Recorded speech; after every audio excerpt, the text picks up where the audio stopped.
Leonardo Palmas e Susanna Dori. Leonardo Palmas giovinotto 20 o 19? 19, ancora 19. Diventa bravo me, dai. Ah no, studente del liceo musicale a Monserrato e studia anche al conservatorio, allievo di Gigi Aligi, e quando Gigi Aligi gli ha insegnato anche di Michele. vabbè, e quindi Gigi Aligi, che è stato molto onesto, quando gli ha insegnato tutto quello che sapeva, gli ha detto: adesso ti devi cercare un altro maestro perché io di più non ne so. Quindi molto onestamente lui adesso è con Michele Deiani, sarà con noi e ci farà sentire qualche altra cosa anche dopo. Ok, allora, senza via. Allora, benvenute e benvenuti. Parlo in italiano perché ci sono alcuni ospiti che non capiscono, e allora per gentilezza questa volta, e non sempre, però dovete imparare anche i sardi. E allora, dicevo, questa iniziativa rientra nell'ambito delle attività che svolge l'Associazione Culturale Iscandula, con l'aiuto del Ministero della Cultura, con la Regione Sarda e la Fondazione di Sardegna, che ci dà un aiuto per fare conferenze, ricerche, tavole rotonde, e noi con i soldi che riusciamo a risparmiare riusciamo qualche volta a fare anche qualche libro, come quelli, la maggior parte sono tutti qui i libri fatti, no? Perché non siamo editori, quindi non possiamo accedere ai fondi dell'editoria, e queste cose si fanno con i risparmi. Buonasera.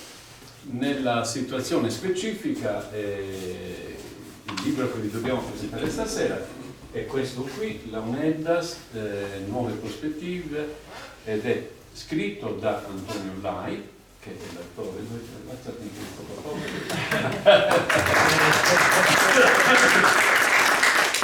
di cui parlerà molto, e tra l'altro Antonio ha fatto tutto il libro, ha fatto anche l'impaginazione, ha studiato anche la copertina, l'ha voluta così, ho detto volevo mettere il logo, questo è il logo dell'Associazione Iscandula, no? E mi sembra una forzatura per me, sembra quasi che voglia farmi pubblicità, dice no, voglio il logo, e non ci sono problemi, poi vi spiega perché.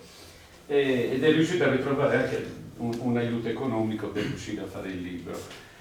Quindi non solo dobbiamo ringraziarlo perché ha fatto il lavoro, ma anche perché è riuscito a trovare un po' di soldi che ci hanno aiutato a pubblicare. Il libro tratta di La Uneddas soprattutto, e poi delle esperienze musicali di Antonio Lai, di cui ci parlerà lui, e io adesso gli lascio la parola e sarà lui un pochino a condurre. E se c'è bisogno di qualche intervento interverrò, ma altrimenti è meglio che stia zitto. Più avanti ci sarà spazio per voi per fare domande e per chiedere quello che volete. Prego. Grazie. Per quanto tempo posso parlare? Tutto quello che vuoi. Ma no, insomma, una cosa decente. Quanto... Faccio ora? No.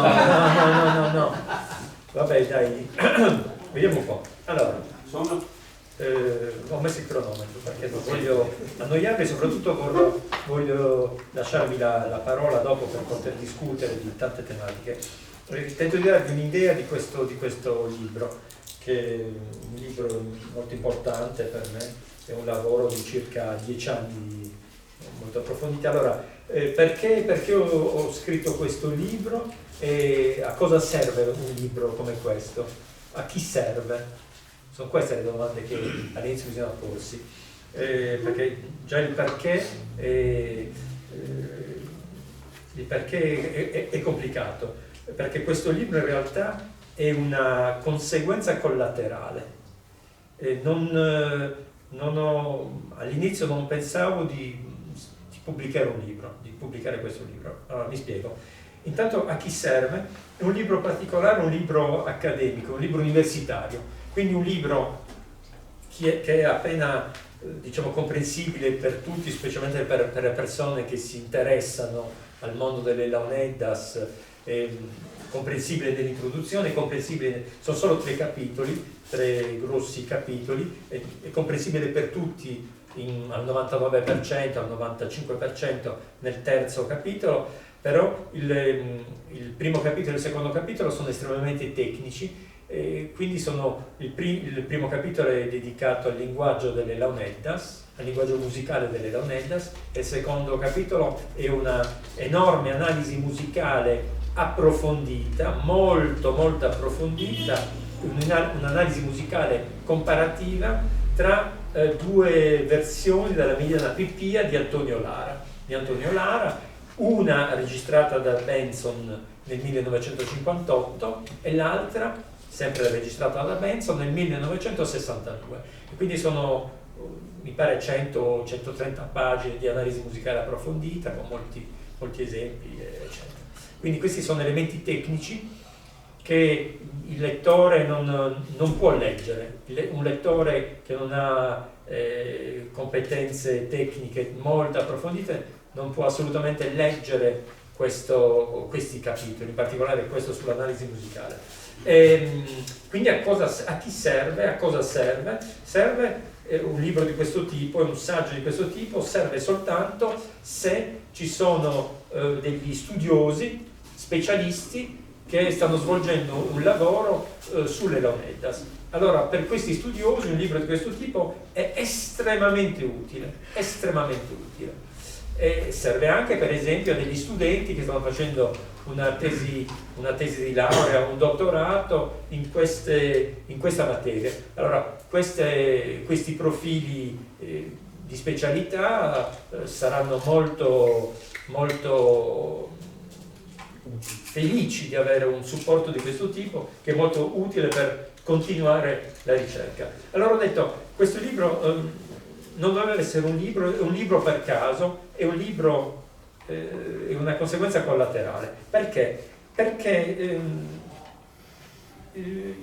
io sono prima di tutto un compositore, non sono un musicologo, e quindi per me è la composizione dei miei lavori e anche la creazione dei miei lavori artistici in generale, perché lavoro con molti altri artisti in campo interdisciplinare, è in assoluto prioritaria rispetto a tutto il resto. Io sono un musicologo di mestiere, nel senso che sono un docente universitario specializzato tra le altre cose in queste cose, e quindi questo lo faccio di mestiere. Però in realtà questo studio è stato utilissimo per la mia creazione, per la mia composizione, per la mia invenzione personale, perché sto portando avanti ormai da diversi anni un lavoro dove mi occupo di quella che chiamo la nuova musica sarda, quella che è un po' la mia etichetta, il mio genere musicale, e quindi ho già pubblicato un libro sulla polivocalità sarda che accompagnava un album e che accompagnava uno spettacolo, una performance, ed è la stessa cosa per questo libro. Questo libro quindi accompagna, in realtà teorizza un album musicale che sto registrando in questo momento, che fornirà le musiche per una performance coreografica e musicale, e tutto sulle tematiche della Sardegna, della musica sarda, la musica vocale, le launeddas, eccetera. Quindi all'inizio cosa ho fatto? La prima cosa che ho fatto è stato trascrivere e analizzare la Mediana Pipia di Antonio Lara. Le due Mediana Pipia di Antonio Lara registrate da Benson. Quindi questa è la primissima cosa che ho fatto, e l'ho fatto soltanto per comporre la mia musica. In che senso? Allora, la Mediana Pipia di Antonio Lara dura, nella sua forma più equilibrata, in particolare nella forma della registrazione del 58, dura circa 5 minuti. La versione del 62 dura molto di più, è una versione estesa, del tutto normale, secondo la logica del funzionamento dei balli professionali, però c'è una corrispondenza formale tra la versione del 62 e la versione del 58. Quindi grosso modo si tratta di un'opera di Antonio Lara, la Mediana Pipia, che dura 5 minuti. Quindi dopo aver trascritto e analizzato in maniera approfondita queste due versioni, cosa ho fatto? Ho composto le mie musiche ispirandomi moltissimo delle musiche per launeddas. nella versione della Mediana Pipia di Antonio Lara, quindi ne ho tratto un'opera musicale che ho già finito di comporre, che sto registrando attualmente, un'opera musicale che dura circa un'ora. Quindi questo vorrei cominciare a mettere in evidenza un aspetto straordinario, cioè io sono veramente in debito rispetto all'invenzione musicale di Antonio Lara, nel senso che ho potuto produrre un'ora di musica estremamente sofisticata, con una certa densità estetica, un'ora di musica sviluppando in qualche modo 5 minuti di Antonio Lara. Ecco, per darvi un'idea della ricchezza straordinaria, dell'invenzione musicale straordinaria di questo suonatore, che è uno dei massimi suonatori di Leonidas del XX secolo. E quindi il mio primo obiettivo era quello. Io ho veramente preso nota, scritto, trascritto, non senza problemi enormi, tecnici, eccetera, questo materiale per servirmene, per ispirarmene, per inventare le mie proprie musiche, che poi in realtà non hanno niente a che vedere, queste musiche che sto registrando attualmente, con le Leonidas, perché sono musiche di un genere lontanissimo dalle Leonidas, è un genere metal sperimentale, molto sofisticato, unicamente strumentale, per delle chitarre elettriche, basso elettrico, un'enorme batteria, un po' di elettronica all'inizio e alla fine, e il tutto è finalizzato a uno spettacolo che sarà una performance coreografica con un'accezione acrobatica e musicale, ovviamente, dove suoneremo live, suoneremo dal vivo, e poi ci sarà soprattutto una danzatrice in primo piano. C'è sempre la mia musa ispiratrice, la mia Giana, che è un'attrice di teatro oppure una danzatrice in questo caso. Era un'attrice nel primo spettacolo che abbiamo già prodotto. Quindi questo libro è una conseguenza di tutto questo, nel senso che mi ritrovavo a queste note molto approfondite di questa analisi musicale, molto laboriosa, molto approfondita, come potete constatare perché avete il libro, e quindi ho deciso di finalizzare, di dare una forma completa a questo saggio, che comunque rimane accademico, diciamolo, ed è anche importante dire questo, e quindi ho completato con il quadro del linguaggio musicale delle Leonidas, che ho appunto aggiornato, arricchito, ho tentato di dare un quadro completo del linguaggio musicale di cui parlavamo qualche minuto fa con Pitano, e poi nell'ultimo capitolo quindi ci sono parti conclusive, quindi tento di illustrare quali sono le ultime dimostrazioni o ipotesi sul linguaggio delle Leonidas. Si parla anche di alcuni aspetti come la forma tripartita, l'ipostasi tripartita, i vari livelli del linguaggio delle Leonidas, eccetera. Sono tematiche che discuteremo domani con Mauro Pepino Zedda, che interviene sull'archeologia e l'archeoastronomia.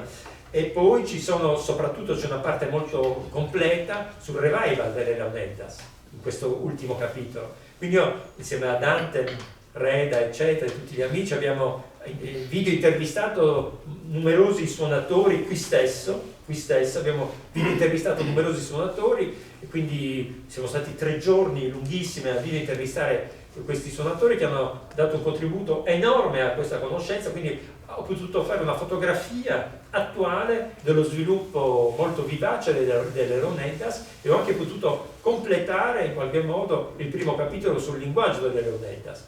E poi ovviamente ci sono le parti dedicate in particolare alla mia creazione, alla mia invenzione, veramente alla fine del libro.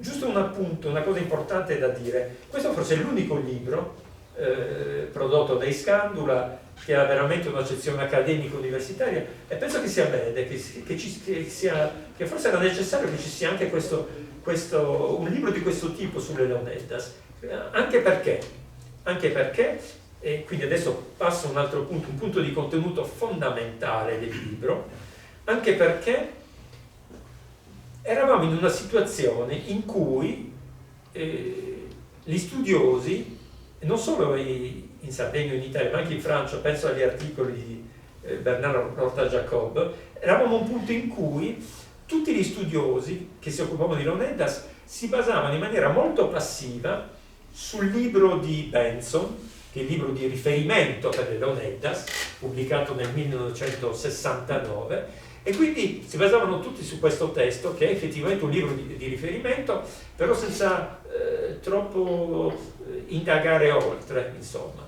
E invece in questo libro abbiamo tentato di sviluppare veramente, di capire fino in fondo il libro di Benson, che è di un'importanza capitale e soprattutto fondamentale, di un'importanza capitale per due motivi. Primo, perché secondo me ha salvato le tradizioni delle Leonidas. Se non ci fosse stato Benson, che negli anni 50 è venuto in Sardegna, questo giovane antropologo danese, se non ci fosse stato lui, secondo me sicuramente oggi le Leonidas non esisterebbero più.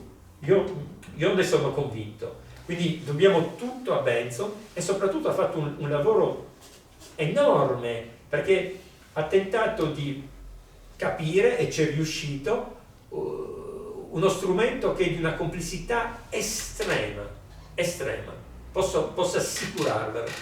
Quindi è importantissimo. Però Benson ha fatto questo lavoro sapendo che era urgente.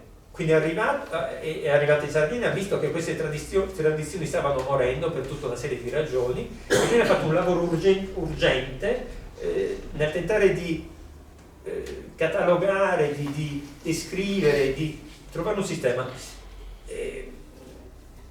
Questo lavoro è stato fatto di fretta, c'era l'urgenza estrema, ha fatto il massimo che potesse fare, ripeto, in un ambiente complesso e con tematiche estremamente complesse. Quindi lì tutti gli specialisti si sono fermati lì, hanno detto va bene, c'è Benson, finito, chiuso. No, non è affatto così. Non era affatto così, e chi ha veramente spiegato fino in fondo il lavoro di Benson è stato l'antropologo sardo Placido Cherchi. Placido Cherchi ha veramente nel suo libro, che Iskandula, il suo articolo su Benson, è stato pubblicato per la prima volta nel 2005, e poi abbiamo fatto una versione critica dell'articolo lunghissimo, importantissimo di Cherchi su Benson. Iskandula l'ha pubblicato nel 2023. E questo articolo è importantissimo perché Cherchi è straordinario, un antropologo, ha una comprensione totale del lavoro di Benson. Cioè, io da musicologo ultra specializzato, veramente ultra specializzato, sono rimasto completamente sorpreso dal livello di comprensione di questo antropologo. Direi veramente del livello, capisce addirittura gli aspetti tecnici musicali di Benson, e quindi ci spiega tutto, ci spiega cose che non sono scritte in Benson. Cosa ci spiega Cherchi? Intanto ci spiega quali sono le fonti metodologiche di Benson. Benson non ha assolutamente avuto il tempo, non c'è neanche un cenno delle fonti teoriche di Benson, non ne parla assolutamente Benson. Benson è nell'urgenza, Benson deve fotografare gli ultimi momenti di vita delle Leonidas, quindi non si occupa di questo. Cherchi scopre questo, ma soprattutto Cherchi, e questo è straordinario, ci spiega fino in fondo e giustifica completamente quelle che sembrerebbero delle inconsistenze di Benson. Allora, è molto delicato questo discorso. io,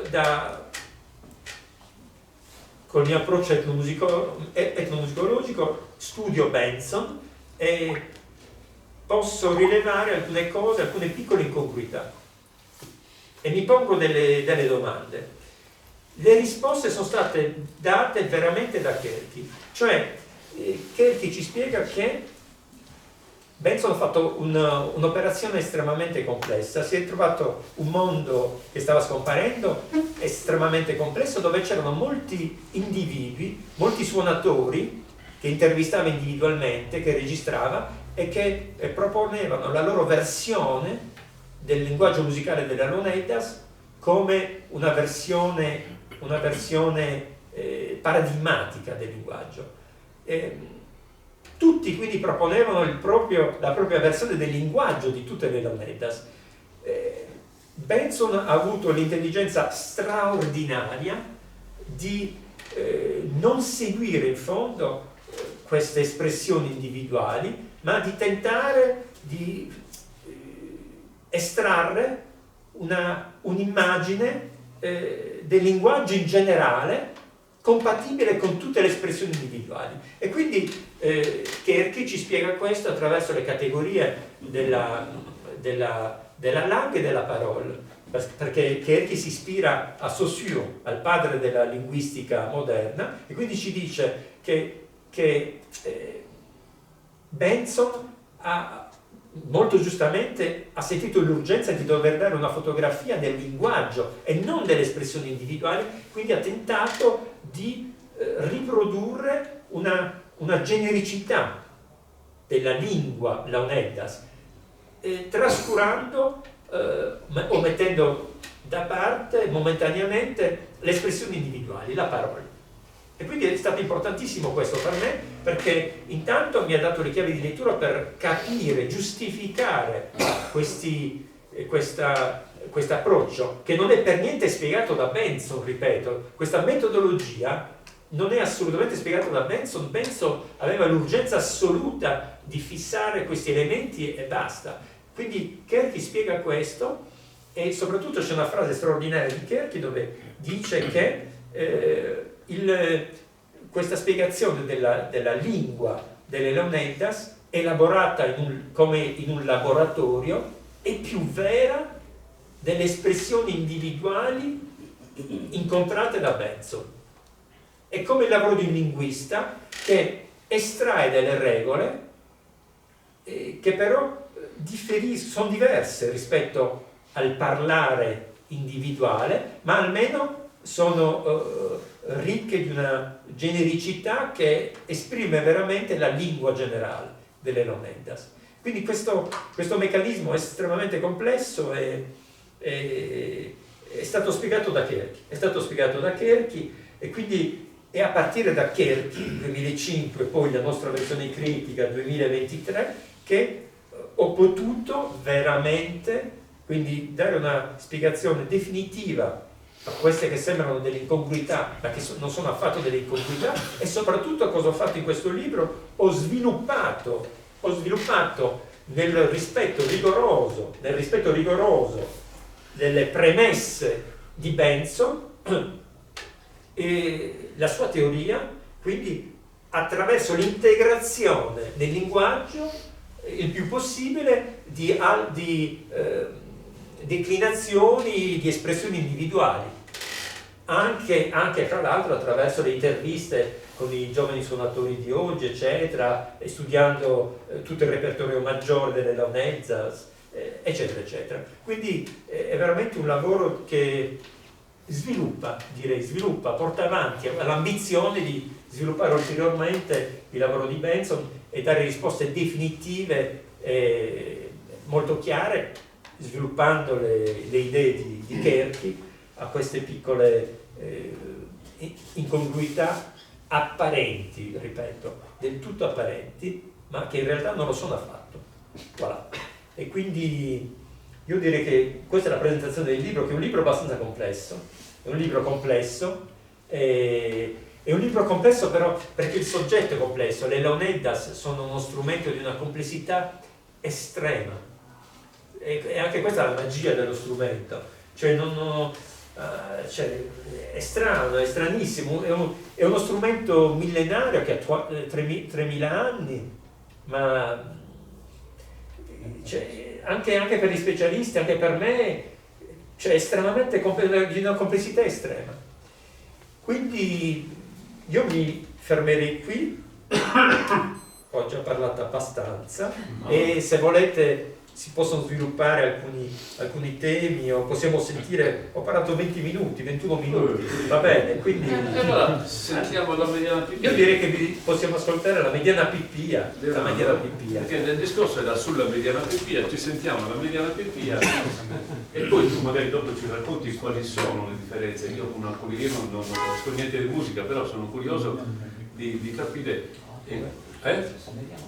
Dimmi, no. Se invece prima che suoni Leonardo ci dà degli spunti proprio per dire, c'è un'introduzione, chi non conosce le Leonidas magari... Sì, allora anche l'ipercomplessità... Poi magari conclusi. Certo, posso presentare la mediana Pippia.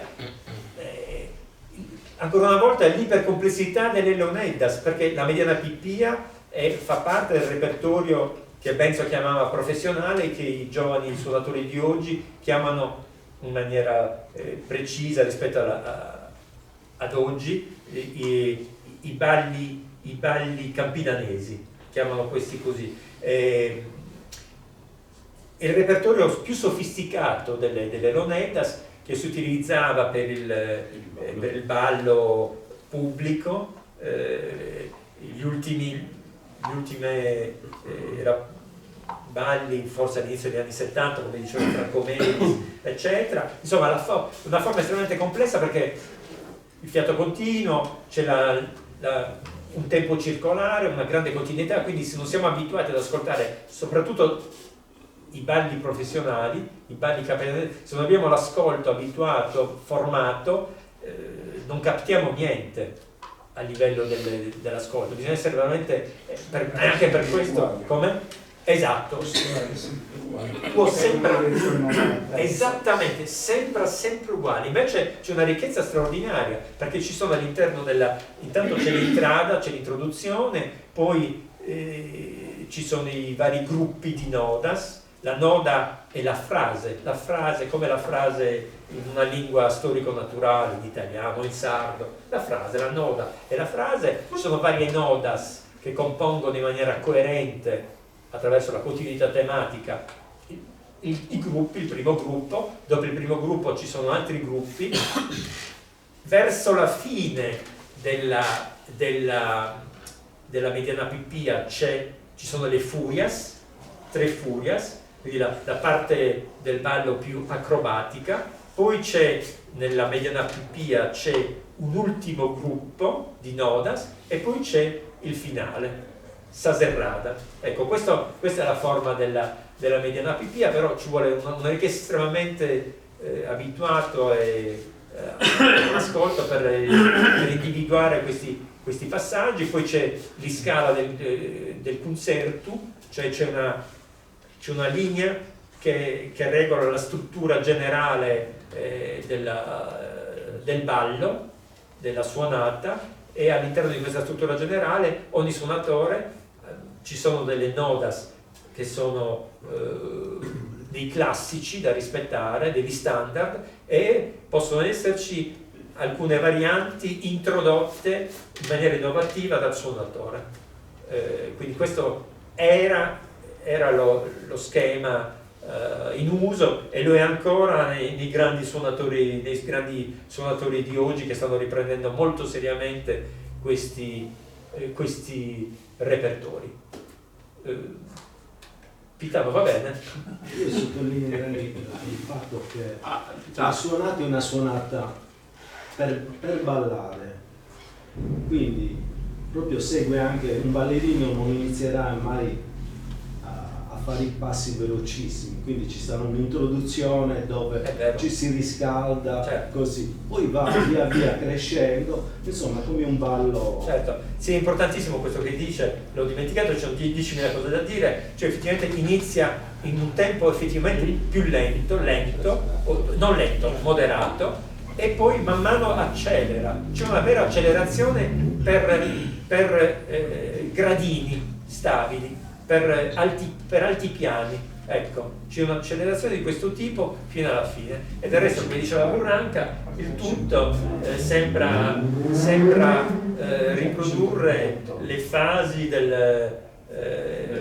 dell'amplesso, ecco. E con le isfurias che era l'orgasmo. Esatto, C'era sempre Burranca. esatto. E questa cosa qua fa sorridere. In realtà io questo aspetto qua lo sviluppo alla fine del mio libro in maniera molto approfondita, cioè questo aspetto del rapporto tra l'erotismo e le launeddas. Del resto ne possiamo parlare dopo se la cosa vi interessa, però è un aspetto estremamente importante e anche quello è estremamente complesso. C'è un rapporto strettissimo tra le launeddas e tematiche di tipo erotico, che sono ricorrenti nel passato, fin dalla preistoria, e fino agli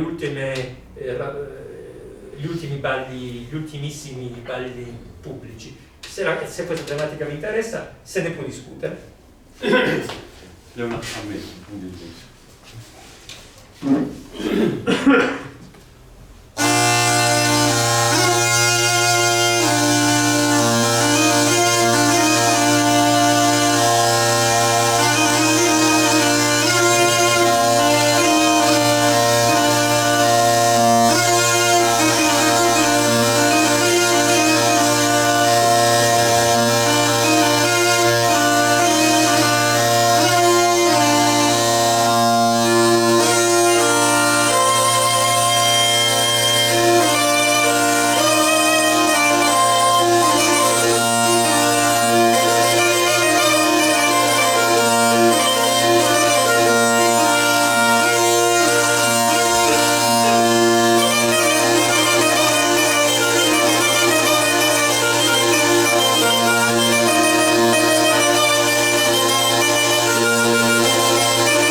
Sta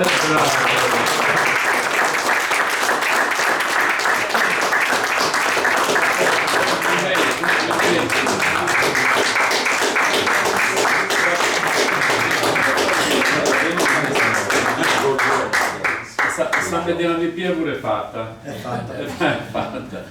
Lui Quanto ci hai messo a sta... impararla? Bella domanda. Un mesetto e mezzo, 2. Così poco. No, ma infatti io ho detto prima che diventerà bravo, invece è già bravo, è già bravo, Più o meno. E somigliano pure. Ma studiando anche di notte, vero? Anche di notte da Michele. Tocca due domande vicine. Va bene, Antonio, prego, grazie. Grazie a voi. Qui non vado di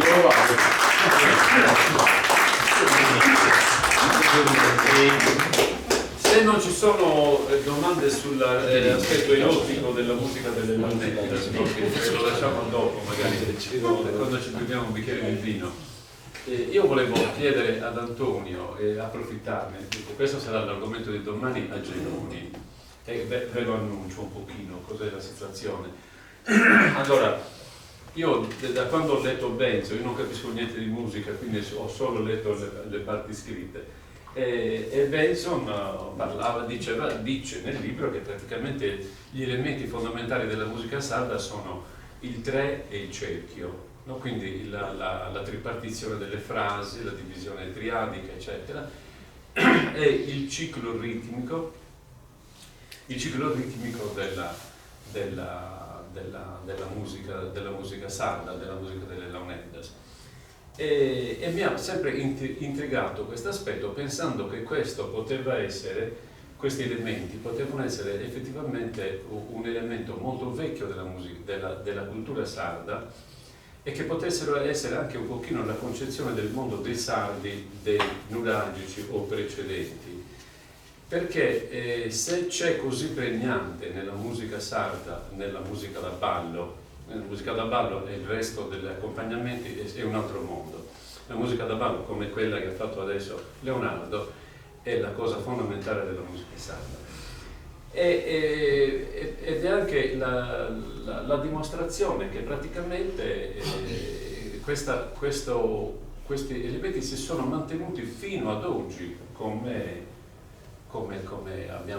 ha rilevato Antonio nei suoi studi sulla triadicità della musica sarda, sull'aspetto triadico. Perché?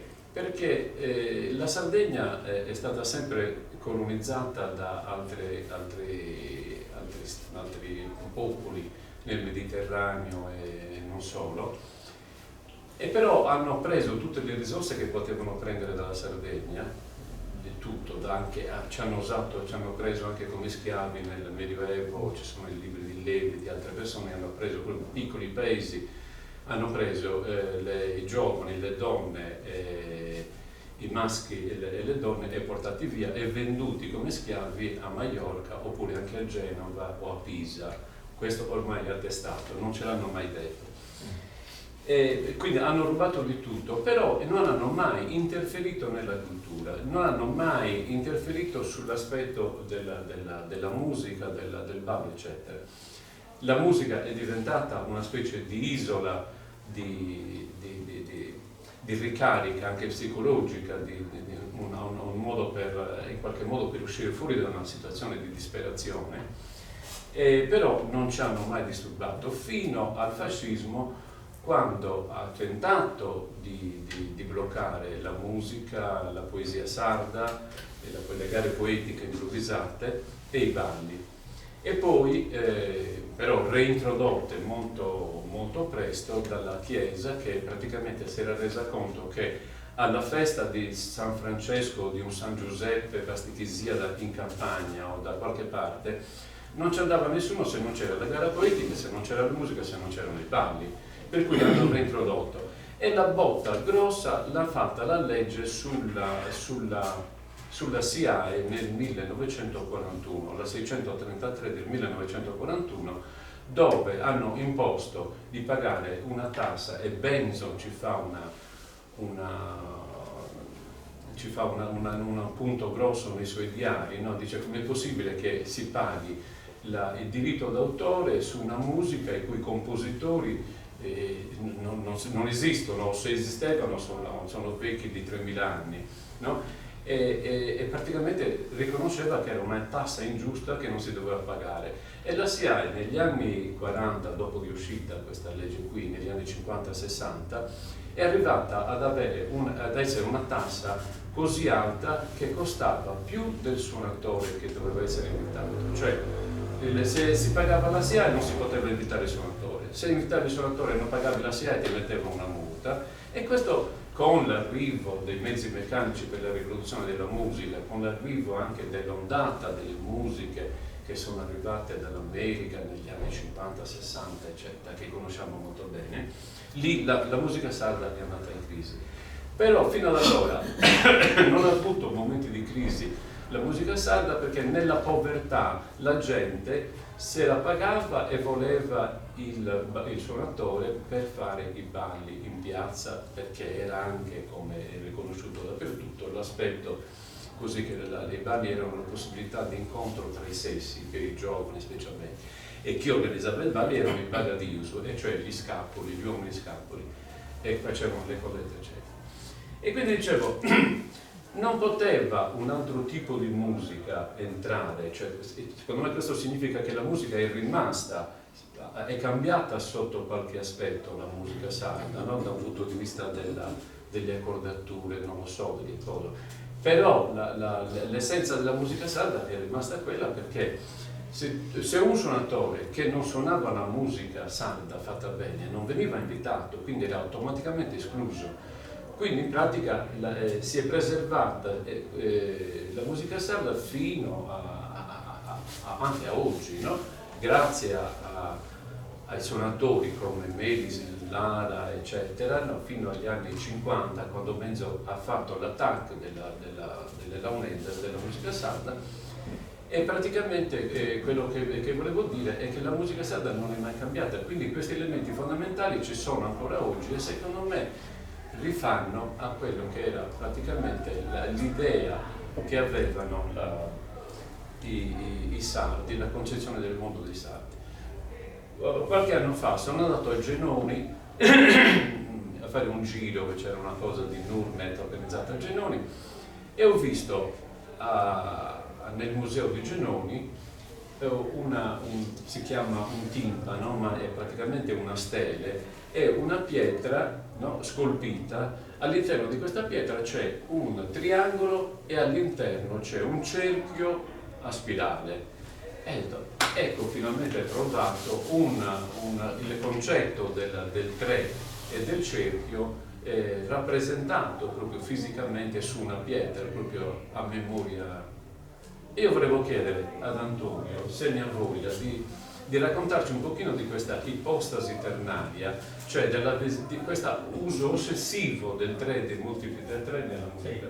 Sì, hai già detto tutto, meglio di me, quindi dico semplicemente, è inutile appesantirci sulla tecnicità del musicale, però dico semplicemente che il 3 è ovunque, per esempio nella musica che abbiamo appena ascoltato, quindi solo, come ha detto Dante, solo nelle espressioni più importanti dei balli, più sofisticati. Il 3 è ovunque, a tutti i livelli dell'articolazione del discorso musicale, sta ovunque, è come una ramificazione. Intanto il numero 3 sta all'interno della pulsazione, poi la pulsazione proprio primitiva è questa. All'interno di ogni singola pulsazione, la pulsazione è scolpita attraverso la metrica, come nella poesia, invece di essere unica nella mediana pipia, come in tutti i balli professionali, è scolpita per 3. C'è una respirazione interna di 3,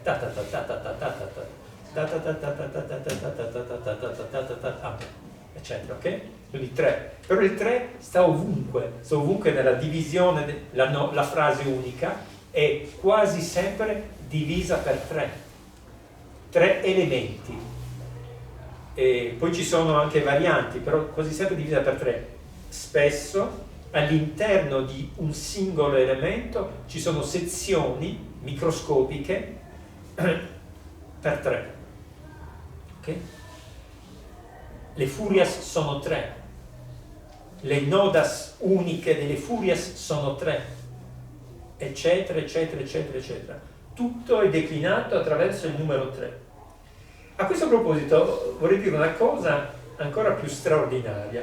A proposito di Genoni, del triangolo, del cerchio e della spirale in cerchio, Cherchi, questo argomento lo sviluppo nel terzo capitolo, Cherchi parla a proposito di questo aspetto numerologico, un po' magico, perché stiamo parlando di magia in senso antropologico, questo aspetto magico, numerologico in generale delle Leonidas, Cherchi fa riferimento anche a un certo legame tra la musurgia del Rinascimento e della musica barocca. La musurgia era la teoria musicale semplicemente della musica all'epoca del Rinascimento e all'epoca della musica barocca dopo. Boh. Bisogna dire, e questo è tutto vero, e ci sono evidenti riferimenti, anche se la cultura scritta della musica scritta non ha niente a che vedere con la musica di tradizione orale che abbiamo appena ascoltato, va bene, però ci sono dei riferimenti. Però volevo dire, il cerchio, figuratevi che nei sistemi di notazione antichi, precursori del sistema di notazione moderno, il cerchio era un simbolo di notazione che indicava il 3. Era un simbolo della notazione che indicava la tripartizione della metrica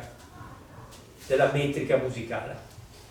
E infatti nella notazione musicale moderna, ancora in uso oggi, questo simbolo musicale non esiste più, però esiste ancora il simbolo della metà del cerchio barrato. La metà del cerchio, questo simbolo, oggi erroneamente si chiama questo simbolo notazionale tempo comune, cioè un 4/4, un tempo binario, o l'articolazione di un tempo binario, per opposizione al tempo ternario, che rappresentava la perfezione. Il tempo binario, quindi la metà del cerchio barrato, rappresenta ancora oggi l'imperfezione, per opposizione al cerchio. Non so se vi rendete conto dei legami profondissimi quindi tra teorie musicali arcaiche, poi rinascimentali, barocco, e anche queste passerelle tra questi ponti tra la musica scritta e la musica di tradizione orale sarda. Questi ponti non devono stupire, non sono ponti moderni, sono ponti che derivano dall'origine di tradizione orale di tutta la musica scritta occidentale. Non dimentichiamolo, il canto liturgico era era di origine totalmente orale, come le Leonidas. Poco a poco le prime forme di notazione hanno portato nei secoli a forme di scrittura sempre più elaborate, ma la scrittura moderna è lontanissima dalle prime forme di scrittura della musica. L'origine era la stessa, di tradizione orale. Quindi ci sono questi legami straordinari, simbolici, che secondo me sono interculturali, attenzione, non sono solo sardi o del mondo occidentale, eccetera, qui abbiamo riferimenti che sono interculturali e bisognerebbe cercare le origini in epoche molto remote. Però mi sembra straordinario tutto è circolare, tutto è dappertutto. nelle Leonidas c'è la perfezione del cerchio, la respirazione circolare, il continuo, cioè il cerchio. L'avete sentito, l'avete visto, la respirazione circolare. Le Leonidas si possono suonare solo attraverso la respirazione circolare, altro aspetto straordinario dello strumento, non dico unico ma quasi unico nel bacino del Mediterraneo. E questa continuità tematica, questa estrema continuità questo aspetto del circolare è comunque raro, quindi è un'espressione importantissima nelle launeddas e nella cultura musicale sarda in generale, ma per le launeddas in particolare. Cosa ne pensi? No. Beh, se lo dici tu. No, ma questo del triangolo, sono molto d'accordo. Genoni, questo triangolo è dentro il cerchio a spirale, cioè è straordinario. Anche perché ma che cosa era la spirale? La spirale, secondo l'archeologia, era la rappresentazione che forse si facevano gli uomini preistorici in Sardegna del ciclo del Sole e della Luna, che si immaginavano andasse sotto la terra e poi la rivedevano, e poi con questi archi diversi rappresentavano le stagioni, eccetera, eccetera. E poi il triangolo, la triade, e poi del resto il riflesso di queste cose attraverso la trilogia e la trinità dell'avvento del cristianesimo, e sono esattamente, la matrice è esattamente la stessa, lo sapete benissimo, cioè il simbolo è quello che si trasforma e che incarna nuove dinamiche, nuove espressioni culturali, però l'origine, la matrice è quella. Siamo d'accordo? Sì, moltissimo. Quindi tornando al discorso, ma sarò molto più breve, io quando Antonio mi ha proposto questo libro e quando mi ha parlato dell'ipostasi ternaria della musica delle launeddas, e io ho pensato a Genoni, per cui quando abbiamo pensato alla prima presentazione del libro, la prima doveva essere fatta qui da Pitano per rispetto di tutta la magia che c'è qui dentro, no? E però poi si va domani a Genoni e la stele non c'è perché è al museo archeologico di Sassari, però ci mettono in un grande schermo, ci mettono la fotografia della stele, e questa stele è stata trovata in un pozzo nuragico che non è come i pozzi nuragici di Santa Cristina, no, è un buco nella roccia di 40 metri. E la stele era il timpano, probabilmente era il timpano sopra il pozzo, poi con il crollo è andata a finire giù in basso. L'hanno trovata in fondo al pozzo dove c'era un altare, hanno trovato anfore e roba del genere. Domani saremo lì. Va bene. L'eros nella musica sarda. O altre tematiche. No, altre tematiche. Come? È molto interessante. Tento una sintesi perché è complicatissima questa storia. Questa storia è l'origine, in realtà questo Eros e Launeddas è l'idea principale del mio secondo spettacolo che sto preparando adesso, della seconda performance, la performance coreografica e musicale, dove ci sarà i protagonisti delle mie performance sono sempre ovviamente delle donne, matriarcato, la Giana, la fatta strega sarda, tutta questa leggenda, eccetera, solo che nella prima performance teatrale musicale l'attrice, la Giana donna, era una sciamano, la sciamano sarda, perché c'è stato sciamanismo, la sacerdotessa sarda, eccetera. Invece adesso la Giana, sempre una donna, però in chiave erotica, cioè deve interpretare queste cose. Tento di fare una sintesi. È un filo rosso che unisce le launeddas tra la preistoria fino ad oggi. Il filo rosso è erotico. Qual è? Faccio una sintesi estrema. Il bronzetto itifallico, anche lì, questo qua, anche lì, dappertutto, il bronzetto itifallico, questo bronzetto qua, se lo si vede davvero al museo archeologico, è un ermafrodita, perché ha le mammelle e anche il pene in erezione, è un ermafrodita, cioè ci sono le due polarità della riproduzione, ok? Allora, queste due polarità in realtà, quindi nono secolo prima di Gesù Cristo, ok? Nono secolo, antichissimo, molto bene.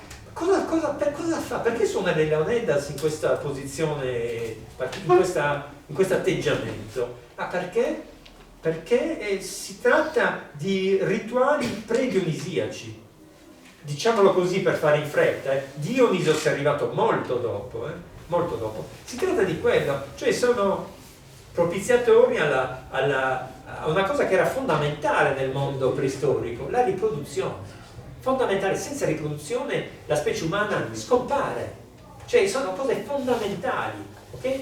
Quindi eravamo all'inizio della parabola dell'umanità in quest'epoca, oggi siamo già alla fine, cioè tra qualche centinaia di migliaia di anni siamo fottuti, però non succede nulla, e invece lì no, bisognava riprodursi, e quindi l'erotismo è l'unica espressione umana che dal resto ci differenzia rispetto agli animali nell'ambito della riproduzione. Però questo filo rosso continua, perché come diceva Dante prima, poi abbiamo le prime testimonianze dei balli pubblici, XVIII secolo, e poi continua fino al XX secolo, eccetera, e come diceva Dante è fondamentale. Questo filo rosso si è completamente trasformato, ma è rimasto tale, cioè le espressioni più importanti della musica per Leonidas servivano per far ballare la gente, e questi balli pubblici erano un momento essenziale dove i giovani scapoli si facevano la colletta, riunivano beni, grano, eccetera, e le giovani donne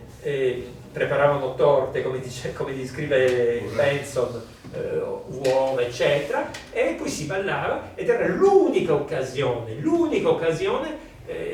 per i giovani di ritrovarsi e quindi di socializzare sotto il controllo rigoroso della comunità, e però da queste occasioni, attenzione, da queste occasioni si formavano le famiglie, non andavano al cinema, perché il cinema non esisteva, poi oggi non esiste neanche più il cinema, vanno su internet, e comunque oggi, poi i giovani di oggi poi lo fanno su internet.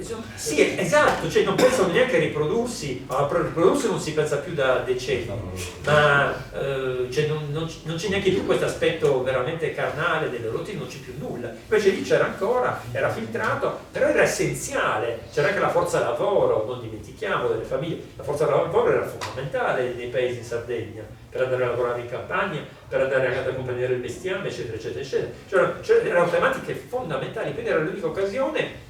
Non dimentichiamo che con la riproduzione nell'uomo, nella specie umana, c'è anche la componente erotica, che è fondamentale, quindi liberamente, in maniera artistica, quindi mi ispiro di tutte queste tematiche estremamente complesse per comporre insieme a una coreografa ballerina, quindi che si ispirerà di tutti questi elementi culturali per inventare, come abbiamo già fatto nel primo volume, nella prima performance, per inventare qualcosa di nuovo, ma ispirandosi liberamente a questo straordinario universo culturale e artistico. Ecco fatto. Cosa ne pensi? No, è abbastanza, sì, nel senso, prescindere dal fatto che pensiamo che poi quello che il bronzetto etifallico suoni siano delle Launeddas, stavo cercando di collegare appunto la presenza già allora delle Launeddas con la parte erotica, che però non era ispirata, cioè secondo te era ispirata comunque tramite l'ispirazione che si ha dell'altro genere sessuale, o era anche una cosa autonoma, cioè era non so, una cosa orgiastica? Non so. Sì. Sicuramente orgiastica, però è inutile lanciarsi in questo tipo di considerazioni, come dice molto giustamente Benson anche, cioè Benson dice a me non interessa affatto la preistoria delle Launeddas, e ha ragione tecnicamente, e anche a me non si può dire nulla, nel senso che la civiltà sarda preistorica è una civiltà di tradizione orale, e quando non c'è la scrittura, come per il mondo egizio, allora non si può dedurre niente, e sono civiltà talmente lontane che avevano una concezione del mondo che era completamente diversa dalla nostra.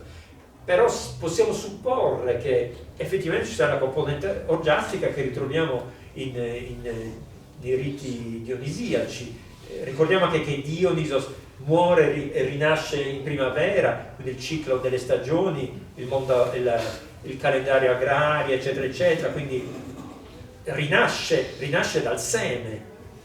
Tutto era unito, tutto era completamente unito, sono questioni complicatissime. Però vorrei dare un'ultimissima un'ultimissima nota, elemento sempre attorno a questo aspetto qua.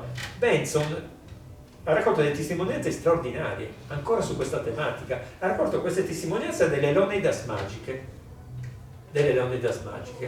e con lancia d'argento, e allora pare che ci fosse un suonatore che sapesse costruirsi, non so se tu ti costruisci queste Leonidas magiche, adesso ti dico cosa puoi fare. Con queste Leonidas magiche c'era un grande suonatore che aveva poteri magici e faceva fare quello che voleva alle ragazze, in chiave ovviamente che potete immaginare, e addirittura ci sono queste testimonianze stravaganti raccolte da Benson, addirittura portava le giovani donne incinte a abortire naturalmente, perché dopo le sottometteva, non so cosa succedesse, e poi Efisio Melis tentò, pare, di costruirsi anche lui, perché anche lui era un po' illuminato, le Leonidas magiche, ma non ci riuscì, nessuno ci riuscì, e il suonatore in questione morì portandosi nella tomba il segreto, cioè cose deliranti.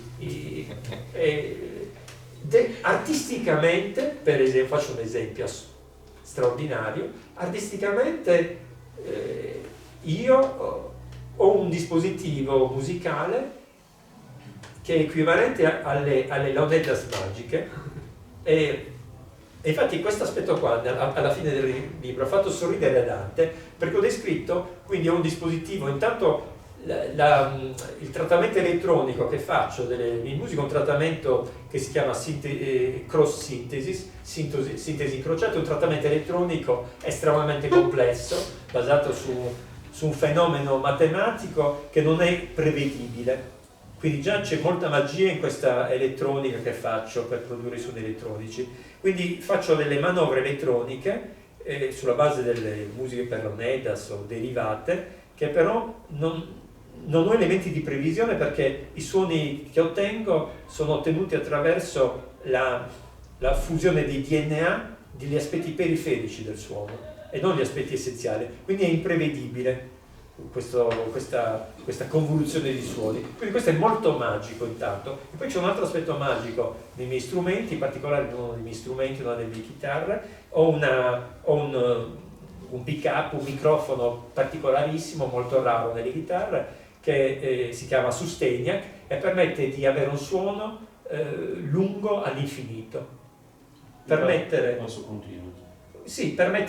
è un sistema magnetico elettrico che mi permette di mantenere in risonanza quindi le corde di una delle mie chitarre all'infinito, e quindi anche questo è un aspetto molto molto magico. E quindi, appunto, scherzando, però c'è comunque la frase che ha fatto molto sorridere Dante, questo tipo di dispositivi che utilizzo ispirandomi da tutto questo mondo possono generare nel pubblico atteggiamenti inaspettati o comunque imprevedibili, quindi di fare attenzione. Va bene, c'è una domanda, faccio un intervento. C'era una domanda in giro. Sì, di questa danzatrice, quest'opera che sta creando, abbiamo possibilità di vederla? Ma lì solo vedi la danzatrice, no, è un'opera che... Allora, la prima sì, nel senso che l'abbiamo già prodotta e ha girato un po', e adesso stiamo finendo addirittura un film sulla prima, la sciamano femminile. Lei sì, che comunque, fra parentesi, è un'attrice molto molto bella, è un'attrice georgiana, anche un po' turca, di una straordinaria bellezza, perché le giane erano bellissime.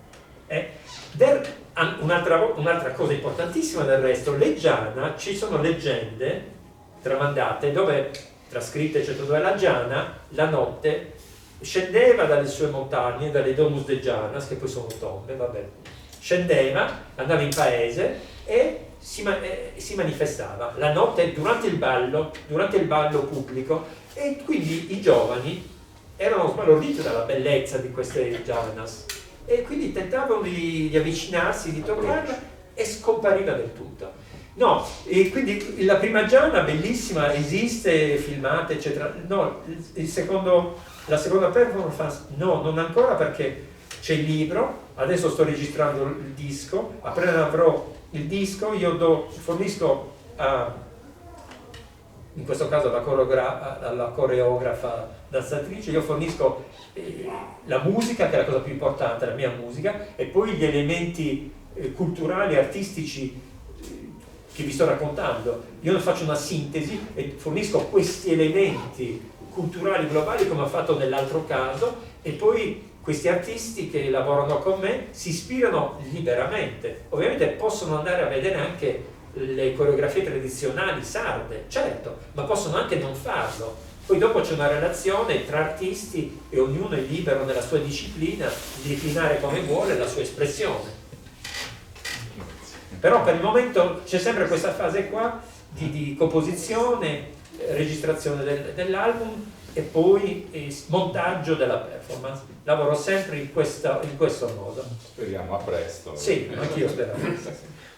Sì, anche a lui. Sì, no, una domanda. Posso fare una domanda? Dice, ma che le ho chiesto? Dunque, prima hai detto che l'antropologo Cherchi ha cercato di trovare la chiave di lettura quando il Benzon ha cominciato a intervistare tutti questi suonatori che apparentemente ognuno erano, non dico un po' per conto proprio, però non pensi che questo sia un altro elemento delle cose che ha introdotto in realtà Dante, di costante culturale in Sardegna, dove ognuno ha i suoi culurgiones, ognuno ha la sua, persino la lingua, voi siete del Campidano, non parlate il sardo vero, cioè questo mondo sardo che è sempre stato fatto di 100 goncas e 100 berrittas, che secondo me è anche il motivo per cui ci hanno invaso tutti, se non ti metti mai d'accordo su niente. E anche quindi questo elemento dell'antropologo Cherchi che cerca non è per caso proprio un'altra conferma di questa costante culturale che la sardità, che i sardi rappresentano sempre in tutte le proprie cose, nei vestiti, nelle cose. Cioè ce n'erano anche altre regioni del mondo, che c'è differenza fra le lotte di campanile, ma che in Sardegna hanno, vedi le faide, raggiungono una forza molto più profonda. Cioè basta 20 chilometri, non fai più il cibo come lo facciamo noi, non fai il formaggio come lo facciamo noi, eccetera, eccetera, eccetera. Non lo so. Sì, io sono d'accordissimo. Cioè è un retaggio di migliaia di anni. Sì, io sono d'accordissimo, però una volta avevo detto a Dante questa cosa in altra chiave, avevo detto grosso modo la stessa cosa, però stavamo parlando della preistoria e del fatto che, come dicono alcuni specialisti della preistoria, che c'era esattamente questo caso e addirittura fra tribù vicine si facevano la guerra.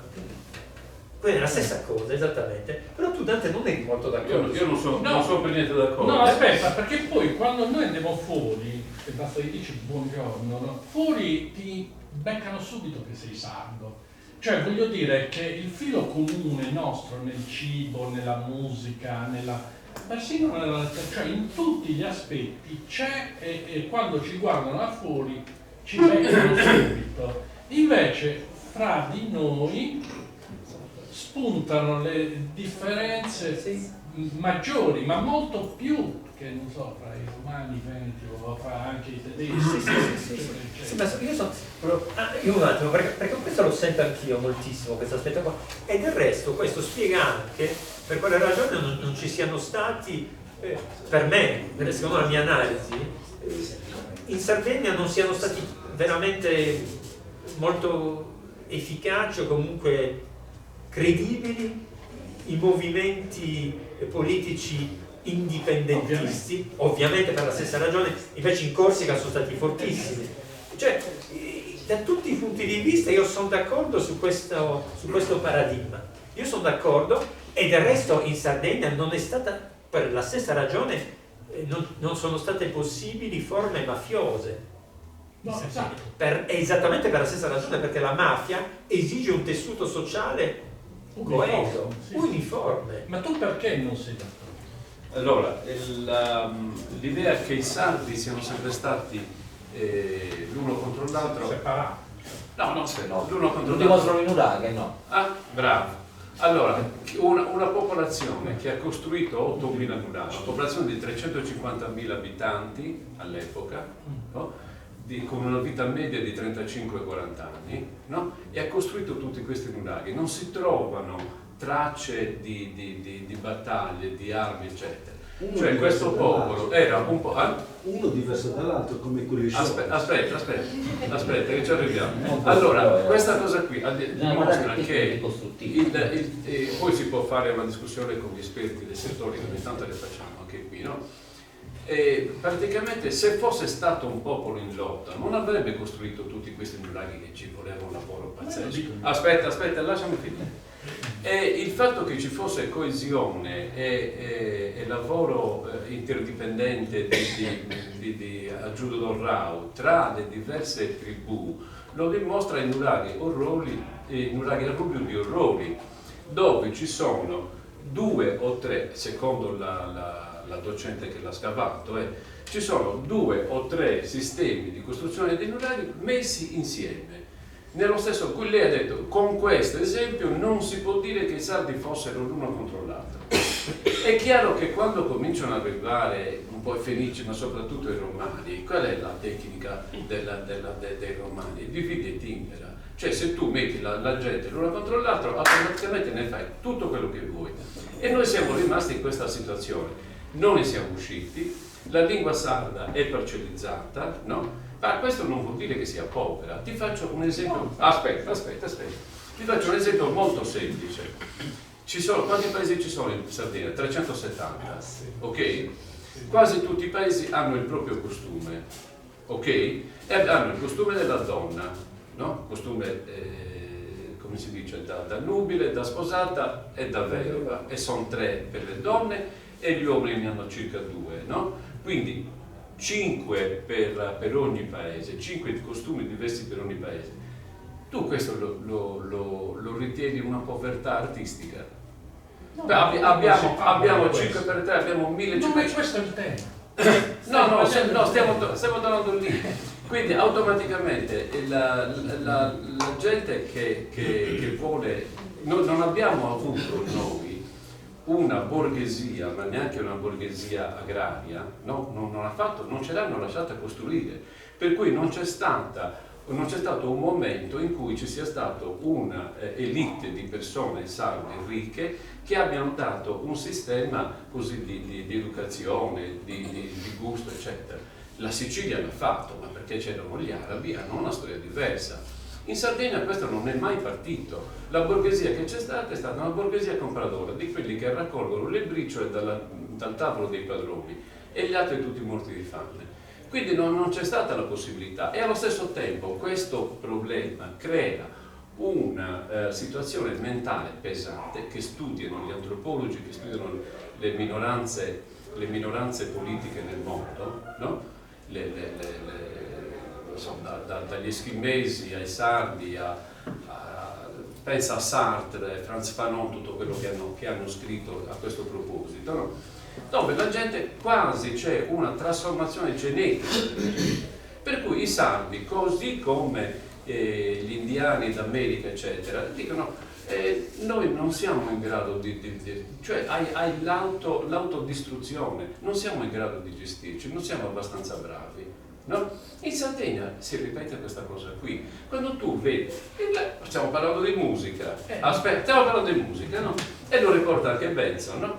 Quando si facevano i balli in piazza Villa Puzzu c'era sul ballo sardo e il ballo civile, quindi civile versus incivile, quindi il ballo sardo è incivile, quello che viene da fuori è civile. E questa è la nostra traccia, da qui non riusciamo a No, non sono per niente. Meglio così, meglio non c'è discussione. Proprio, cioè, se l'archeologo dice io trovo una struttura architettonica che è simile, quindi trovo un elemento, ma si può dire esattamente per la musica questo, e siccome nella musica invece c'è un elemento che si suppone, certo, quando si va troppo indietro, quindi si hanno elementi, che la musica abbia quell'elemento di Launeddas in tutta la Sardegna, ma che comunque nell'arco di 2 o 3 anni non riesce a uniformarsi neanche nella musica, E questo non c'entra niente che non ci sia una ricchezza culturale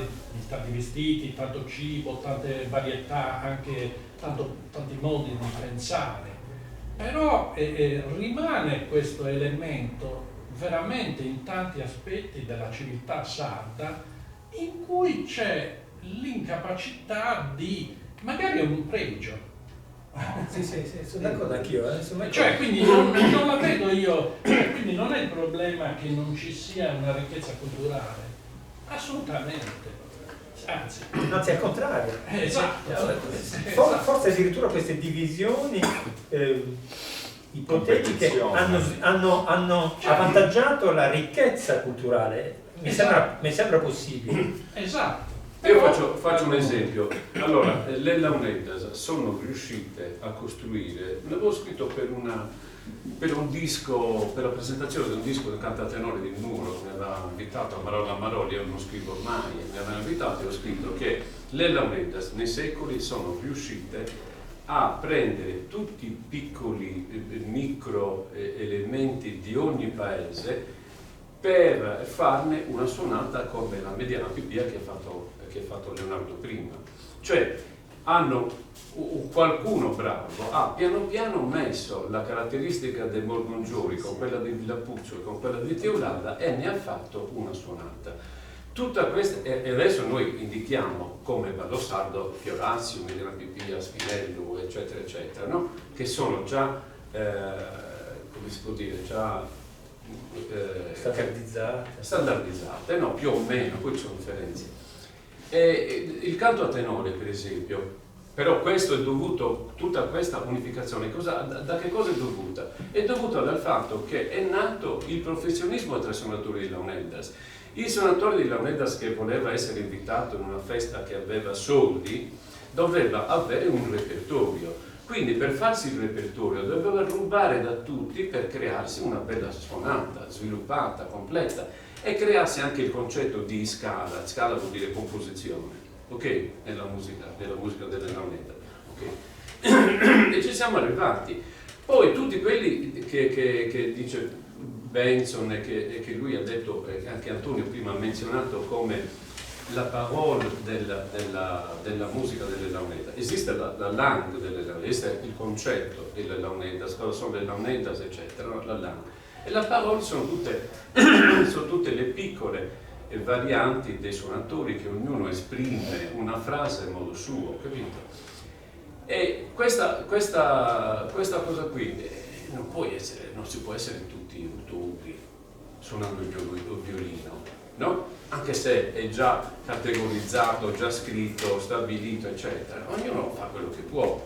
Quindi, nel caso delle Launeddas, queste piccole differenze, no? Che c'è tra uno che ha studiato, uno che non ha studiato, uno che ha una buona mano, uno che sa suonare. Queste differenze qui sono la base, cioè non puoi anche con la lingua italiana. Io parlo l'italiano così e tu lo parli migliore di me perché sei stato alzato in italiano, io sono stato alzato in sardo, no? E praticamente hai avuto più quotidianità con la lingua italiana.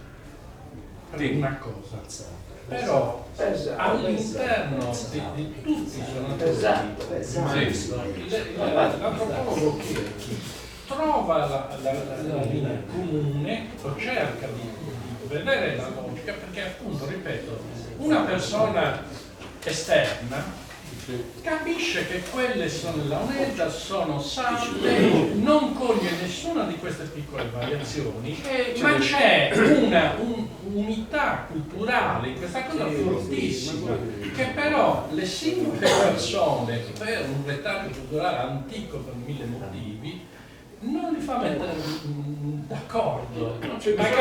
Nel caso della musica non c'è bisogno di mettere d'accordo. Però e a proposito della complessità della musica, come dice Fisomelli, se tu, io ti ho fatto le ha detto a Benzo, io ti ho fatto un Fiorassio adesso, no? Se mi chiedi di rifarlo, lo faccio diverso, la stessa suonata, la stessa composizione. Ma ci sono come può fare anche Leonardo? Ma ci sono elementi comuni. Certo che ce ne sono tanti di elementi, ce ne sono tantissimi. Che caratterizza benissimo quel tipo, non solo quella esecuzione, ma anche quel compositore e anche tutti gli altri, cioè è questo che voglio dire, che questo elemento comune, questa, come dire, intenzione di trovare il comune rende proprio l'identità culturale all'interno di tutte le variazioni, se no non ci sarebbe cultura. La cultura c'è anche variazione, non è uniformità.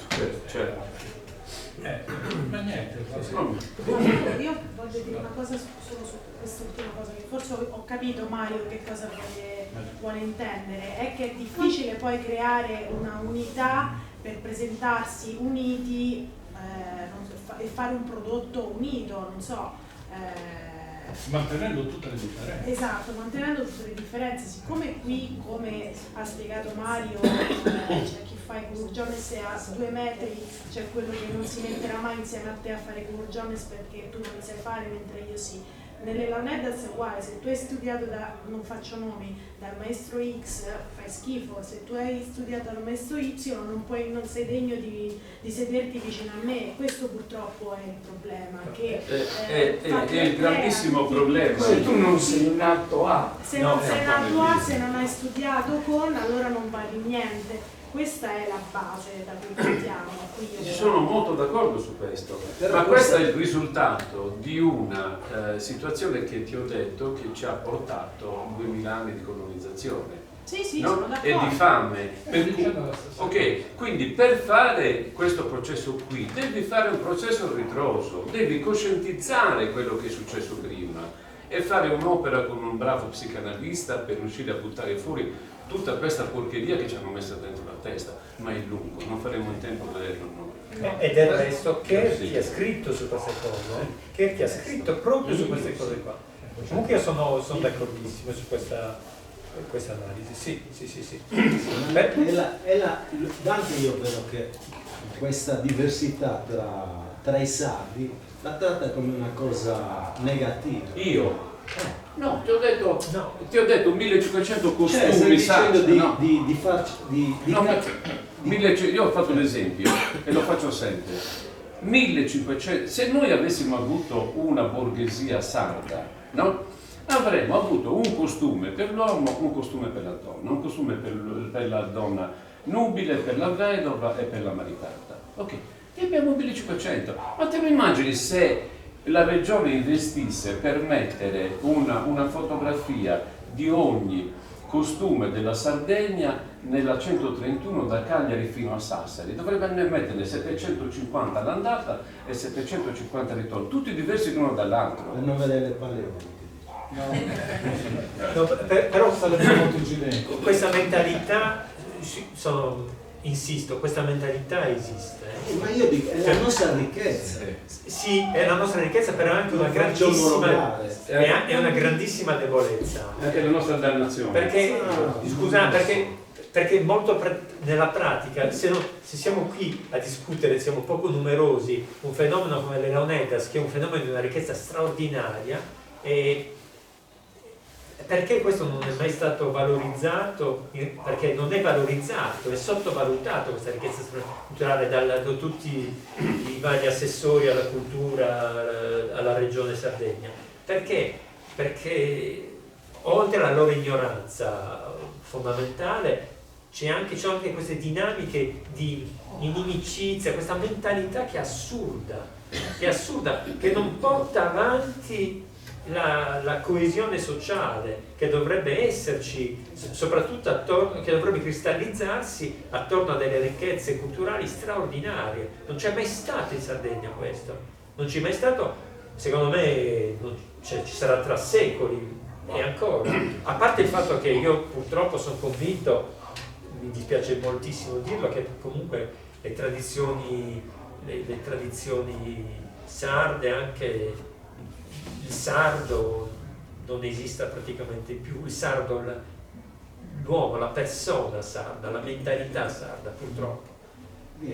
Sì, purtroppo vedo sempre più in Sardegna degli italiani e in particolare la peggior specie di italiani, e cioè molto individualisti, senza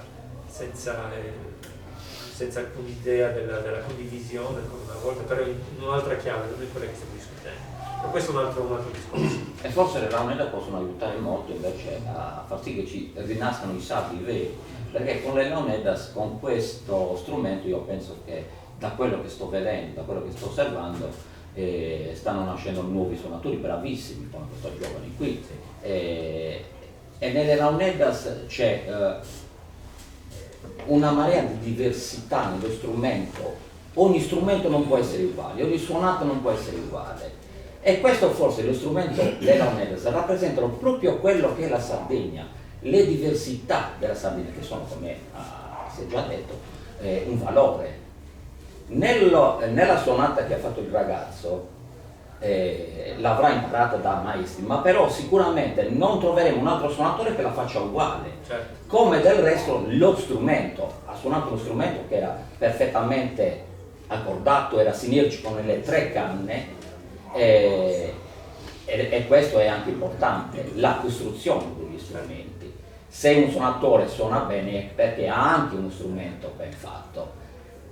Possiamo dire che i suonatori stanno fiorendo, stanno nascendo, ne stanno nascendo molto bravi, questo ne può dare conferma Pitano, invece i costruttori sono molto di meno, perché io penso sia molto più difficile costruire lo strumento che non suonare. Nel suonarlo c'è la respirazione circolare, però è una cosa che si impara, se uno ci mette impegno la si impara anche presto. Il suonare ugualmente, una volta che impari i primi brani, poi continuare nelle altre melodie si fa in fretta. 19 anni, è bravissimo, quindi c'è passione. Ecco quello che dico io. Nelle launeddas c'è un qualcosa che può far sì che rinascano i veri sardi.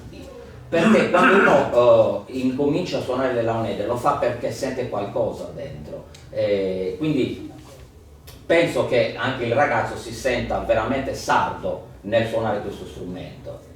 È un qualcosa che, come avete detto, è valorizzato poco, e su questo aspetto forse anche i politici dovrebbero dare molta più attenzione su questo. Sì, questa cosa di Finiccio. Ti volevo dire una cosa. Tu hai detto che i suonatori stanno crescendo in maniera esponenziale, sono 300 i giovani che suonano. Suonano bene in uso. Suonano bene in uso, ok. Negli anni 80 io ho fatto una cartina della Sardegna e tutti quanti messi insieme, magari con Orlando, con Franco Medise, e con Cesare Gatta e Peppe Guga, erano 15. Ok? 15 suonatori, ma tra i più vecchi, quindi Burranca, Aurelio eccetera, e i giovani. Ok? E tu dici i costruttori sono di meno.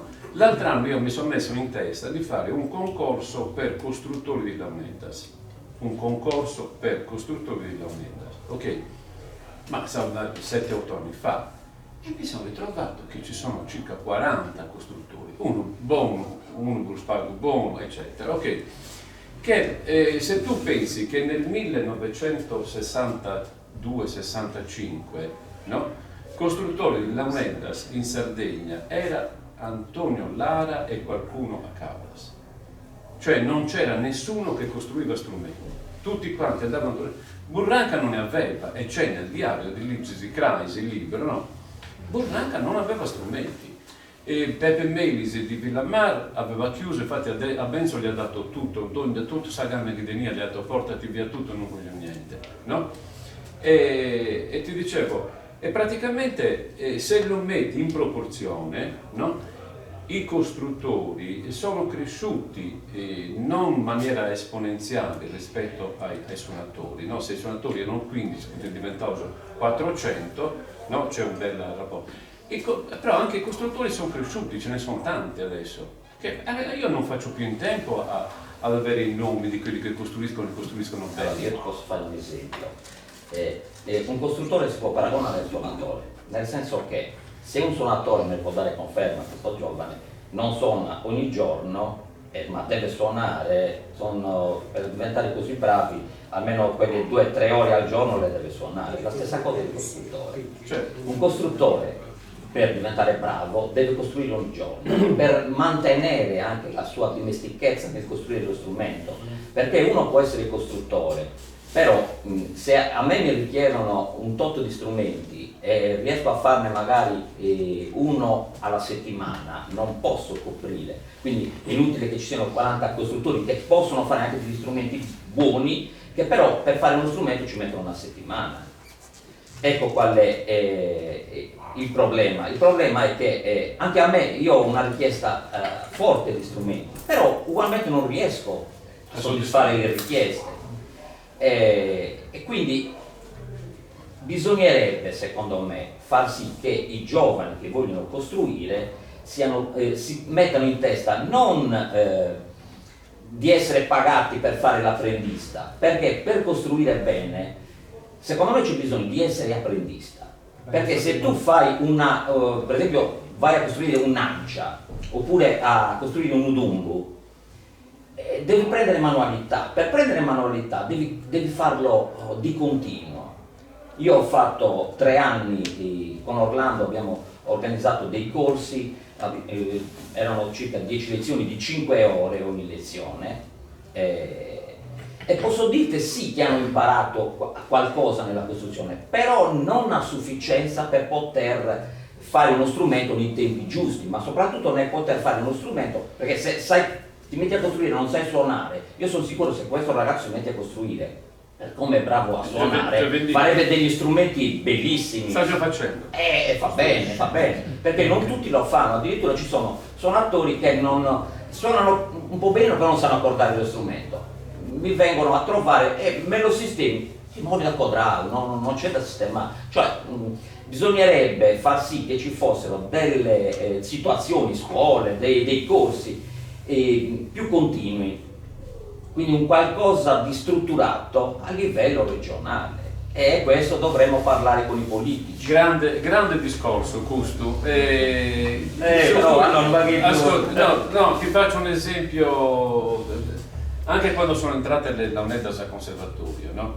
Quando hanno fatto il corso, io ho fatto le lettere per ognuno, no, mandai l'ITRAS perché ne ha parlato il presidente, no, se non abbiamo richieste non possiamo aprire. Ed ho fatto le lettere per tutti un po' diverse, l'ho data, spediscila, no? E l'ho data a 15-20 giovani suonatori e l'hanno mandata e hanno aperto il corso. L'ho fatto perché voglio che il Conservatorio di Cagliari siano riconosciute le Launeddas come sono riconosciuti gli altri strumenti, ma non ho nessuna fiducia, non credo che il Conservatorio riesca a salvare le Launeddas, perché la spinta che ti dà tutta questa situazione che c'è adesso, il Conservatorio non te la dà. E l'esempio l'ha fatto la Francia, aveva messo nel 700, credo nell'800, ha messo le cornamuse nei conservatori, no? Pensando, è sistemato, cioè non ho più problemi, non ho più responsabilità, non mi devo impegnare, non devo rubare dal vicino, tanto c'è nel conservatorio. E poi le hanno tolte le cornamuse dal conservatorio perché stavano morendo. Verificalo in Francia, questa cosa. Quindi c'è una situazione strana, cioè questa cosa dell'istituzione, di non sapere questa istituzione, magari non di pensiero, non avevo mai niente, non ci avevo. Ma danno i contributi per altre cose. Ma dopo contributi saranno. Il discorso è che qualsiasi movimento adesso è grande, sono i soldi che fanno, che muovono tutta questa roba. Io non ci sarò. Vorrei esserci tra 50 anni, vorrei vedere che cosa sono le Launeddas. A parte il fatto che allora, per me le Launeddas al conservatorio è un controsenso, non ha nessun senso e rispecchia anche l'ignoranza delle persone che gestiscono il conservatorio. Cioè il conservatorio cosa fa il conservatorio? Conserva il termine conserva, quindi delle musiche morte, e va benissimo, e bisogna conservare le musiche morte, le musiche scritte in particolare morte. Del resto io non credo per nulla alle musiche sperimentali, perché sono musiche mantenute in vita musiche scritte sperimentali sono musiche mantenute in vita come se fossero in rianimazione dalle sovvenzioni pubbliche, però non c'è una domanda, non c'è un orizzonte d'attesa. Quindi le Launeddas, secondo me, per sopravvivere, e siamo su una buona pista oggi, devono essere vissute nel loro ambito di tradizione orale al di fuori del conservatorio, e poi fra l'altro la notazione musicale della musica scritta utilizzata al conservatorio anche per le launeddas è estremamente dannosa, cioè ne parlo nel libro di questi aspetti molto complessi, però penso che sia una buona via. Ci sono varie ipotesi in questo libro sull'avvenire, mi baso su tutte queste interviste che abbiamo fatto dei suonatori eccetera. Forse c'è un avvenire, però nessuno può dirlo, ecco, questo non si può prevedere. I 400 che ha detto Dante avranno possibilità di vivere dalla cosa, no? No. Se non c'è incentivo economico poi cade. No, però se nasce la richiesta, perché Ma la richiesta, sapete qual è il ballo sardo? Perché si balla in piazza, no? Si fanno ancora le feste di piazza. Sapete qual è il ballo sardo che unisce tutti? No. Su Assedresi. Su Assedresi dico del Presidente, sì. Io ho fatto questa questa stagione scorsa. Io? Non questo, tu lo sai. Su Assedresi è un ballo che è uscito fuori qualche anno fa. Ma c'è nel libro. Non è quello. Non è quello. Ne abbiamo parlato di questa cosa ibrida strana, moltissimo con i suonatori. Sì, c'è nelle... Sì, certo, ne abbiamo parlato molto a lungo con tutti i suonatori di queste storie. Io ho fatto 70 date quest'estate scorsa, 70 piazze, e l'unico ballo, allora tu puoi fare il ballo di Tentare, quello di Ovolda o quello di Burcei o quello di ed entrano a ballare x numero di copie o comunque così. Fai esprimendo adesso basta resi e entrano sul cerchio completo. È facile da imparare. Appunto per quello. Perché è facile? Ma è normale. Appunto per quello. Ma è normale.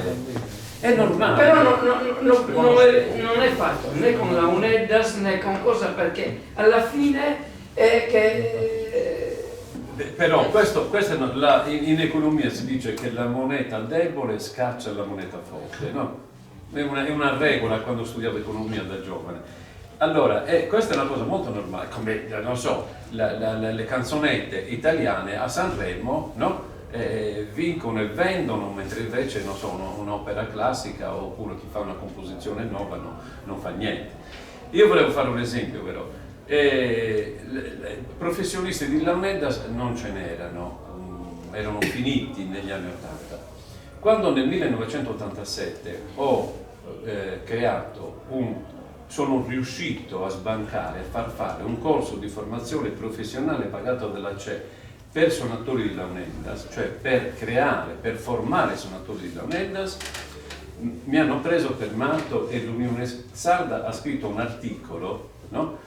Il corso era Aurelio Porco insegnante, Franco Medis assistente, un insegnante di inglese, un insegnante di sardo, no? E Elisa Nivola, Pietro Sarsu e altre personalità della cultura sarda che facevano cultura generale, cioè ce n'era, no?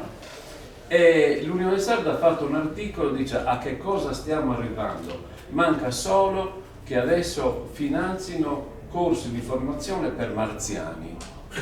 Un articolo dell'Unione Sarda. Bene, cioè da lì, vabbè, però questa è la tendenza di quello che dice la gente, cioè formare un suonatore del Matasei, cosa state facendo? Ma quello è il pensiero di uno. Aspetta. Allora, la cosa è questa. Erano pochi professionisti. Guarda quanti professionisti ci sono oggi, quanti ragazzi stanno vivendo di launeddas. Cominciano ad essercene parecchi. Cindà Giuseppe, che non te l'aspettavi. Però lì interviene già il polistrumentismo. Non ce la fanno solo con le launeddas. Però c'è qualcosa che aiuta e stanno facendo. Sono d'accordo. Sì. Ma questo dibattito qua l'abbiamo veramente sviluppato in quei 3 giorni, c'è tutto nel libro, lunghissimo.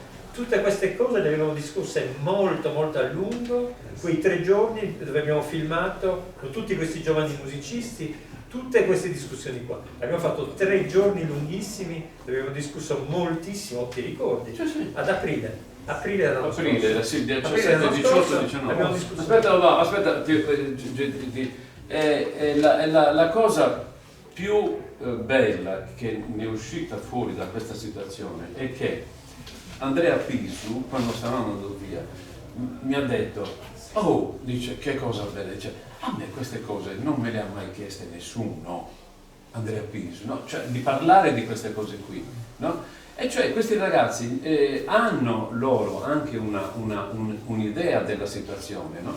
Però non gli si offre mai l'opportunità. Infatti ho detto, guardate che oggi sono stati invitati e non sono venuti. Però l'idea di Antonio, no, era di fare un incontro in cui si parla proprio di queste cose strettamente e loro possono dire la loro, perché altrimenti noi stiamo sempre demandando ad altri, che potremmo essere anche noi, di parlare di loro e di che cosa pensano loro. Io credo che la cosa migliore sia che loro esprimano quello che devono dire. E infatti c'è lì nel 3° capitolo una parte lunghissima dove c'è una sintesi di tutte queste loro riflessioni. Sì. E poi ci sono anche ipotesi di cosa succederà domani, ipotesi. John, stai dormendo? No. Quasi, no? No. Oh, C'è una domanda. Domanda. Parlando dell'insegnamento delle Lamedas, qui a Maracalagone c'è stato un visionario che è Vincenzo Azzeri, che ha fatto una scuola di Lamedas, delle scuole medie, non è che fosse... Sì, ma è sì, stato sì.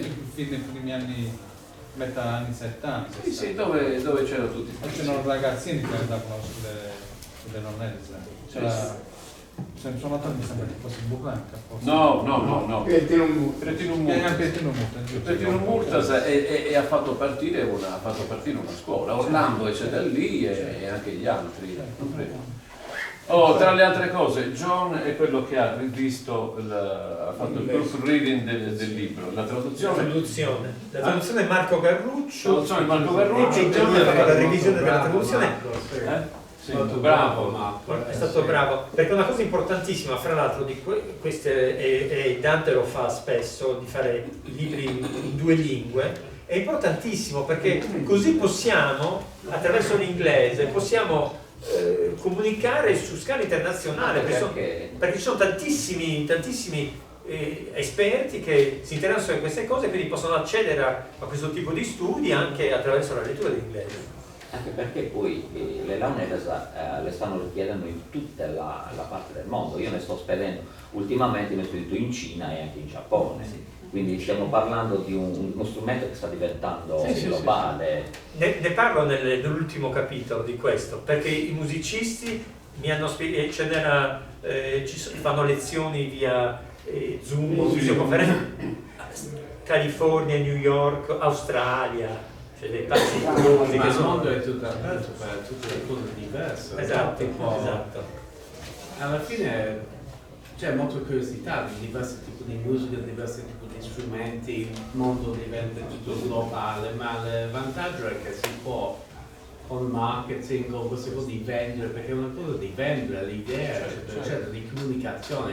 Basta che un grande, non so, dei musicisti oggi giovane, internazionale, straniero, che fa una canzone con Lamedas che diventa tutto un grande successo ci vuole poco, ma ci vuole molto. Le Lamedas hanno una grande potenzialità perché tutti gli stranieri che sono venuti qui in Sardegna, che irlandesi, scozzesi, eccetera, no? Una delle prime cose che hanno fatto è sono andati a vedere il bronzetto del suonatore di Lamedas, che è diventato proprio la mecca per questa gente. Cioè pensare che le cornamuse sono negli Stati Uniti, ogni cittadina ha la sua banda di cornamuse e l'ancestre, cioè le capostipite di queste cornamuse scozzesi e irlandesi è qui in Sardegna. Quindi c'è molto in comune con musica irlandese, musica scozzese, cioè una musica, c'è molto in comune perché la musica è questa tradizione orale, viene, come ha detto Antonio, viene di ballare, di stare insieme, è tutto questo è l'obiettivo di questa musica, no? Alla fine è questo. Sì. Ed è un codice di È comunicazione. internazionale questo, dove i giovani vogliono incontrare Per socializzare. È normale, di educare. È normale, da secoli, no? A che ora siamo? 9:15. Ma come stanno?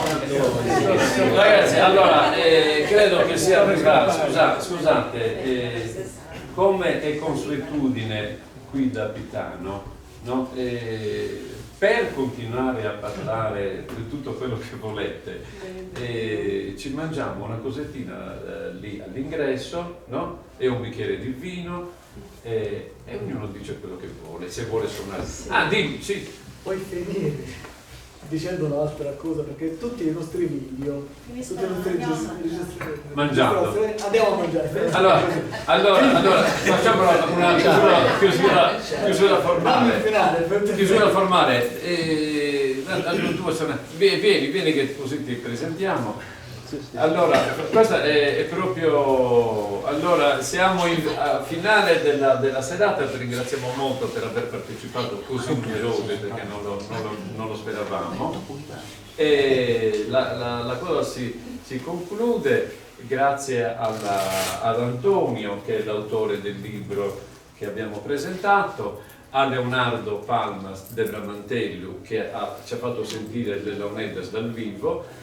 Ringraziamo John, che ha fatto il proofreading del libro in inglese, e a Pitano, che ci ha ospitato in questo posto meraviglioso, e a Reda, che come sempre ci riprende per trasferirci nella memoria delle future generazioni.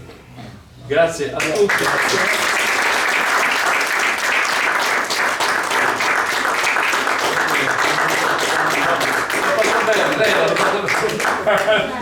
Si conclude così il voto. Cercando su bronze. Andiamo a mangiare. Mettere suonare le Domani c'è Sono diversi.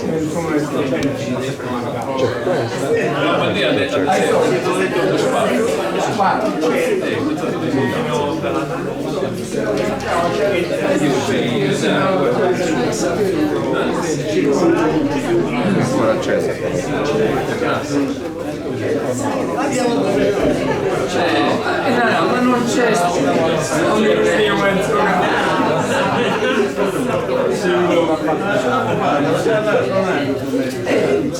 in una casa di riposo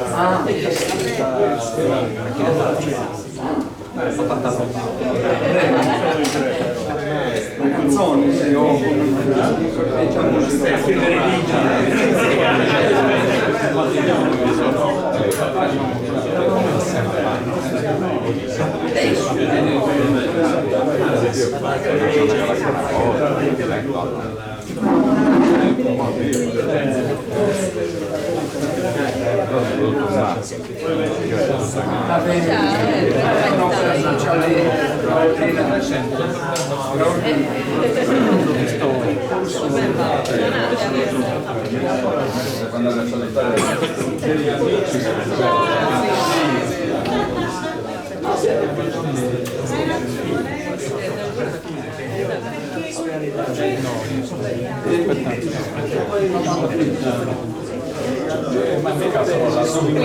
Aspetta, qui la chiave del bagno c'è la chiave dalla parte. Oh, accontentati perché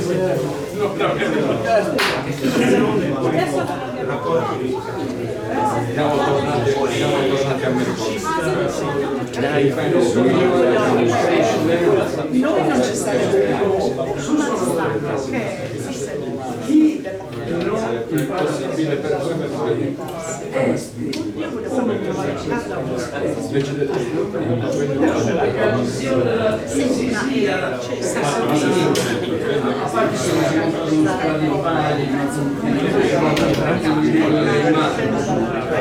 no.